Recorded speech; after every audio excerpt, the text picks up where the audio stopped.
So, hello and welcome to another Expert Inside interview. My name is John Golden from Sales Pop, online sales magazine, and Pipeliner CRM, joining you as usual from a sunny San Diego. And today I'm delighted to be joined by Saad Saad, who is in Detroit, Michigan. How you doing, Saad?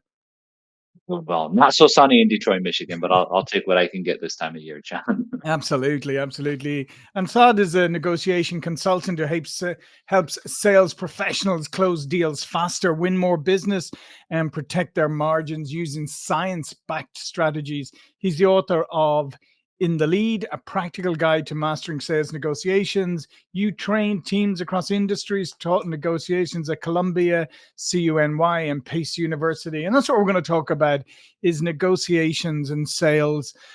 So I always think when it comes to sales, some people think that negotiations is like a separate part of the whole process, and like some people are good at it and some people aren't, and you can be a good salesperson, but maybe you're not a great negotiator and stuff. Well, what say Yeah, you?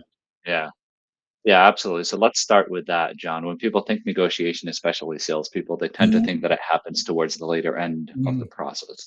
70 or 80% of the way when procurement begins to come into the conversation or legal, or the client is interested, but is now asking for some kind of discount and the negotiation starts. In my mind, that's a misconception altogether. When people think about negotiation in that way, they're misdefining it altogether. mhm, I think of negotiation as outcome-based conversations. You think about it in that way. Outcome-based conversations don't start 70 or 80% of the way. They start immediately in the beginning of the conversation. And it's a missed opportunity to not start to structure every conversation with you that you have with a client as a negotiation, as an outcome-based conversation. When you don't structure them as negotiations, what tends to happen is it tends to draw out the deal much longer, and you tend to condition the client that you're kind of a giver, that you want to do whatever it is that they want, and that you're not really going to push back on terms that you might not agree with. mhm. And it tends to not work out in your favor. Yeah, no, it is. It is interesting, and I think the other thing too is that when you do leave it to the end, right? You may have had a maybe you've had a pretty good rapport through the process, but then if you leave it to the end, then the negotiation part, then suddenly some tension creeps into the equation. Sure. Yeah. And I would argue, and I argued in my book, that tension isn't necessarily a bad thing, right? You want to condition the client that it's a Mhm, two-way street, and if you're going to condition them that it's a two-way street, there has to be some kind of level of friction, some level mhm, of tension, in a way that says, "Hey, this is a relationship. In order for it to be a relationship, it has to work for you. It also has to work for me." mhm.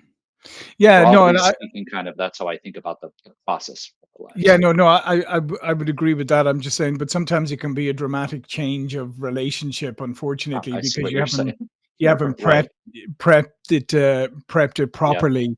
Um, Sure. yeah, and so how do they react when you started earlier in the process as opposed to introducing it later?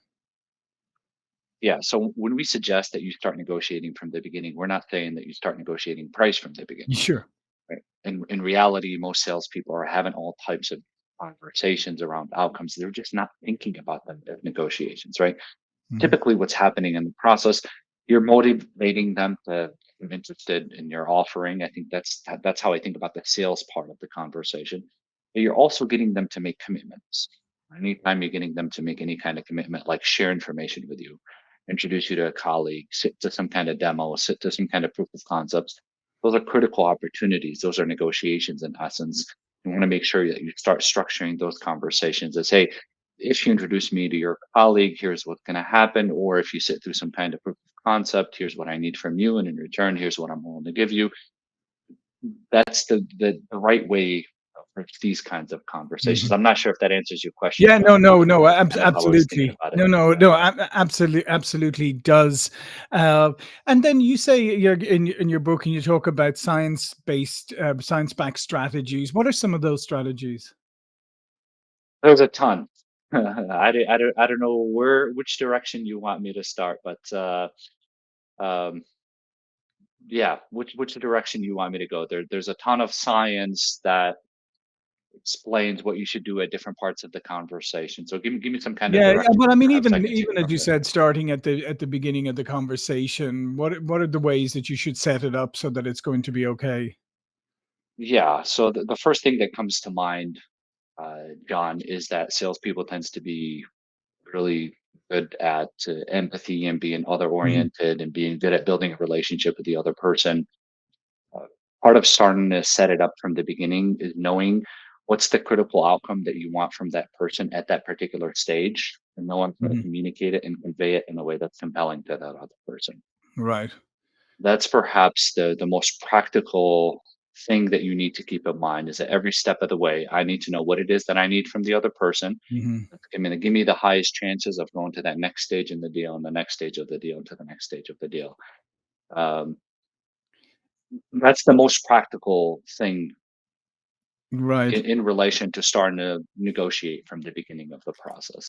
Yeah, yeah, and then as you move further into the process, I guess you have to become a little bit more detailed, a little bit more focused in where you're going.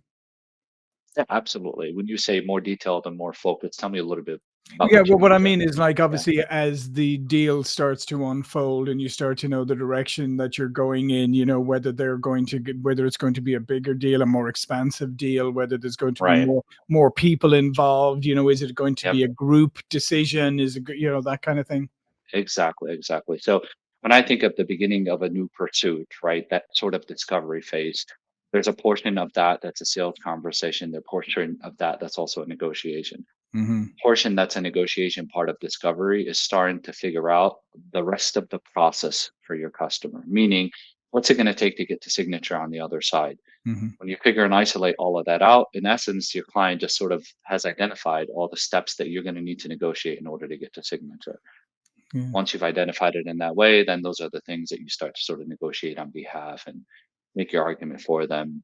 Still involve obviously the other person meaningfully in the conversation, empathize with them, but those are the incremental steps that you try to walk through. Yeah, because it's funny sometimes, like, that people don't really do enough discovery on the buying process, right? On what they're going to go through, even who's going to be involved. What is the final? How is the sign off? Do you sign off to somebody else? Does it have to go to committee? And the worst one is when suddenly procurement is introduced at the end of the process. Comes up probably the most, John, is I thought we had a deal, and then suddenly procurement comes up. And in my mind, you should be able to figure that out initially in the process. One of the questions that you can ask is who else is going to have to sign off on this, or Hmm. some iteration of that question ultimately to figure out, all right, what other stakeholders are going to have to ultimately agree to this? Hmm. Because I need to account for that as we start negotiating the deal terms as the conversation sort of heats up with you. Yeah. And I always feel like that it's also a process that you need to do elegantly, because I've had it done to me sometimes, where it says person to say to me, like, are you going to be able to sign off on this? And suddenly you're Yes. like, well, hold on a second. Are you just reducing my role Are you here? saying I'm not important? Exactly, exactly. And they say, well, who is the person? Should I talk to them? And you're like, no, they've Yeah, told me to absolutely. do this. I've been Yeah, charged with this, and now you've literally just yeah, kind of exactly said I'm not very important. So you have to do these things in an elegant way. 100%. It has to be done with finesse and elegance. Obviously, in the context of this is a person you're building a relationship with. This is a person you're building trust with, and nothing that you do throughout the process should undermine that trust that you have Mhm. with them. If you undermine trust, then honestly, whatever you do in the negotiation, all of it doesn't matter altogether. Yeah. And obviously in B2B sales, right, oftentimes there's not a single buyer, right? There's people and there's a group of people involved. And part of the process surely is trying to understand what's important to each one of those, and then what part do they play in the, if you like, the final decision or the negotiation process. Hmm. I'm sorry, I didn't catch that question, John. No, I said is finding out and understanding the different people and realizing that different people have different motivations in this process. Yeah, 100%. Some may have motivations aligned with the business, some may have personal motivations. And candidly, in some situations, John, some of those people don't like each other. Sometimes Right. they don't speak to each other. All of those things are a part of the process. What what I find is really helpful, John, is if you're able to kind of in discovery, kind of get a lay of the land, get a lay of the landscape. I know who's involved here. I know some of those critical decision makers. And then what I find is it helps to start with the end in mind, Mhm. meaning I'm going to start at signature and start to ask myself, what needs to happen in order for me to get to signature? And to kind of ask myself that question, what needs to happen in order for me to get to this step and to get to this step and to get to this step? And in that way, I kind of structure the process in my mind about some of the things that I think are going to give me the signature based on the intel that I have. You can always obviously iterate and adjust accordingly, but you have some kind of map, some kind of sequence of events based on intel that you can proceed on, and you kind of see where it goes from there. Yeah, and I think and that's why in Pipeline or CRM we have a thing called the buying center where you can lay out. It's not an org chart. We have org charts too, but it's a buying center where you can lay out who are the people involved in the buying process, who are influencers, who are decision makers, who are even naysayers. And I guess that's something that I think people often fail to really identify in the process. Is it's great identifying the positives, but you need to identify the negatives too. You need to deal with the reality as it is, Yeah. 100%. Yeah. Yeah, so figuring out who are those people who may be holding you back. Uh, and Hmm. then as part of one of the things that and I'm sure you know this better than I do. One of the things I think sometimes says people fall down in when it comes to negotiation is argument dilution. Like it's trying to overload you with too many reasons why Yep. you should sign this deal as opposed to sticking to the key ones. Yep. Absolutely. Right. And the reality is that the key ones may be slightly different for different people. If you're Hmm. selling to somebody in engineering or somebody in finance, what they're going to be motivated by are different things altogether.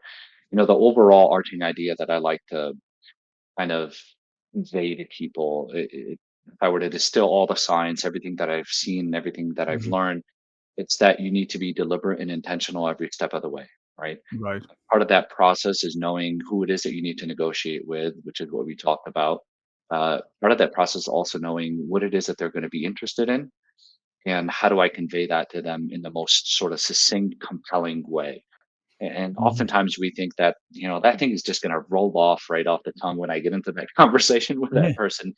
And it's hard. It doesn't. It requires some preparation. It really requires some thinking. It requires you to be specific. It requires for you to be succinct in the conversation. It definitely takes some prep at the very minimum. Yeah, and the other part too, Sad, is looking at, are you prepared yourself? Because how many times have you seen somebody go into a negotiation and then suddenly have to, on the sales side, and suddenly have to roll back something because, oh, I hadn't done my due diligence. I didn't realize, no, that's going to cost extra because I didn't realize I'd have to get services involved or this. And when you have to kind of rework the deal late in the process, that's not a good thing. Not a good thing. You're stuck in reactive mode, and when you're in reactive mode, you're not likely to end up with terms that make sense for you. So, Mhm. again, you have to play offense in these conversations. If you're not prepped, there's no way you're going to play offense. You're going to be picking up. Not a good Mhm. place to be in negotiations. Yeah, yeah, yeah, and it's and it's interesting. But is there a particular type of person who's really good at negotiations, or is this a learned skill like everything else? Because you always go, I'll hand this over to Sad because he's good at this Sure. stuff. Yeah, 100%. I think it's a learned skill, right? Everybody has intuitions. Everybody's been socialized in a particular way. Everybody communicates in a different way. And I think part of the process is figuring out what is it that you tend to do. So I'll give you a brief example. Mhm. I was born in a household with seven older siblings. In order for my parents to keep the house afloat, it was very much sort of conflict avoidant. You just kind Right, of let go of your preferences. And what that meant for me in terms of negotiation is I would tend to accommodate a lot. Right. right. And for me, I had to learn. All right, this is my natural tendency. Maybe I have a skill set of perhaps being empathetic. I need to work on. For me, what's important for me to be a good negotiator is how do I be assertive at the same time? What does that look like in my conduct? So I definitely can be learned, but a part of that process is really doing some deep discovery on yourself, figuring out what your tendencies are, what you're comfortable with, what you're not comfortable with, and then all right, trying to figure out which direction do I need to go in. and how can I engage in the things that I do well effectively in the conversation, and perhaps add some supplemental skills that help me, get good balance. So I'm communicating in a way the other person takes seriously, but still at the same time, I'm still a reasonable person to work with and Mhm. a likable person to work with. Yeah, and I guess another challenge that we have today that perhaps was less so before is obviously things are very global now. Things are very multicultural, all that, and sometimes you have to learn the culture of the people that you're negotiating with. I mean, maybe it's a culture that doesn't like to overtly say no, so therefore you think they're saying yes to everything, and then you get Yep. surprised when things don't progress. Yeah, 100% negotiate. Where are you, John? Where are you looking? You said you're in San Diego, so I'm you're in in the San Diego, US, yeah, right? yeah. But I'm originally Irish, so our negotiation style is pretty upfront and direct. You're going to know pretty Exactly. quickly whether you have a deal or not. But Yep. I've dealt with other cultures where they tend to say yes even when they say mean no. Yeah, there's all types of cultural influences that can influence ultimately how a person decides to interact with. Negotiating in the US is one thing, negotiating in Japan, entirely different thing Right. altogether. The directness of people, the way in which the organization functions, where do you need to concede and how much do you need to concede Mhm. depending on the hierarchy of the organization. There's so Right. many things that can influence ultimately. But yeah, you have to know your audience at the very minimum. A part of that is knowing their cultural background and how they communicate. Yeah. Yeah, exactly. And really, and even within the States, as you know, I mean, here it's, you negotiate with somebody from New York very differently than you negotiate from somebody who's from maybe one of the southern states. So you, 100%. yeah, you have to know your audience, and and like you said, I mean, at the end of the day, the best deals, both parties give a bit. I mean, my the founder of Pipeline loves to say, in a good deal hurts both people a little bit. Hmm. Hmm. Yeah, so I think about this a lot, right, John? And I don't know how much you're familiar with the negotiation world. It's kind of evolved over the last 30 or 40 years. And Sure. uh, when it got really popular in the 90s and the 2000s, it was, hey, you can't go into negotiation with this mentality of win lose. You can't Hmm. go into it assuming it's going to be one winner, one loser. That's Yeah. not a healthy mindset, No. especially in sales, obviously, Hmm. right? You got a client. And then it sort of, transitioned to in negotiation, what it should be is you need to find some kind of win-win outcome, an outcome that works for you, an outcome that works for the other person. I make the argument in my book that when you go into negotiation, what you should be looking for is your most optimal outcome. That's your North Star in the conversation. Hmm. It doesn't mean that you bulldozer the other person. It doesn't mean that you need to be aggressive, but it requires that you know what is your most ideal outcome at the very minimum. Yeah. But in addition to that, it requires that you sort of take the relationship into account. If this is a client, how much can I push in this conversation while maintaining the relationship? Tendency in some of the research that we can talk about if you want me to is that when Yeah. people go into these conversations with a sort of win-win mentality, what they tend to do is they tend to land on less creative outcomes. They tend to be less ambitious. They tend to concede much quicker because they're too worried about the other side and they're too worried about maintaining the relationship. And at the end of the day, when they're so worried and they're sort of operating in that anxiety stress state, they're not the most optimal negotiations. Right, right. And that's where obviously, you can get taken advantage of as well from the other side too. I mean, I guess the balancing act there, which is it's always the challenge is you want both parties to walk away feeling, yeah, okay, we got a good deal that we can work together and we trust each other. And I guess that's Yes. going back to what you said at the very beginning. If you start out from the get-go by, building rapport, building trust, then this part of the process should be a lot smoother.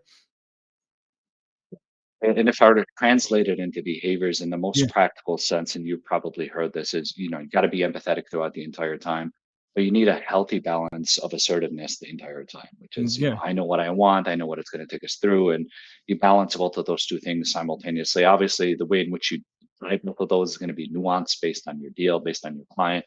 Generally speaking, those are the two things that you need a healthy balance of. Yeah. Yeah, because I mean that's a good point on empathy because sometimes people confuse empathy with sympathy, right? Where it Right. means that I mean sometimes empathy can be me sort of pushing you a little because I feel like, you're not going in the right direction or you're not doing the best for you even. It's not just agreeing with everything you say. Yeah, absolutely. It's not at all. And empathy is also understanding that sometimes you may disagree for reasons that you Mhm. haven't uncovered yet. Right. And as a good communicator, it's my job in these conversations to really help you collect your thoughts and them together and convey them and create that kind of space where you feel comfortable that you can be honest, transparent, in some situations a bit vulnerable about, why you disagree or what are some of the concerns that you have. So it's that kind of empathy, that kind of real curiosity that you're looking for, that kind of real authenticity, and then Yeah. balanced with a healthy dose of assertiveness. Yeah, and that authenticity, as you outlined there, to say to the point where you're going like maybe I'm uncomfortable with this, or this is a part that I just can't get, I can't bring myself to agree to, and maybe I haven't even Mhm. figured out why it just doesn't feel right now. But again, if you have built the trust, you'll be able to have that kind of conversation. Yeah, absolutely. And hopefully collect some pieces of information that give you some idea of what this person feels and thinks. And hopefully that informs what you do next. Yeah, absolutely. Well, listen, these are great insights. Thank you very much. God of Said's information will be below this video. But before we go, please do remind people what you do. Yeah, absolutely. So I teach negotiation pretty much on a weekly basis now to salespeople. In addition to teaching and consulting on negotiation, I also wrote a book recently called In the Lead Mastering Your Sales Negotiation. Takes all the science that I've learned over the years and applies it specifically to the sales world. Yeah. And the link to that book will be below with all of Said's information. So listen, thank you again, Sad. Thank you for watching and listening. I'll see you all again very soon. Thank you.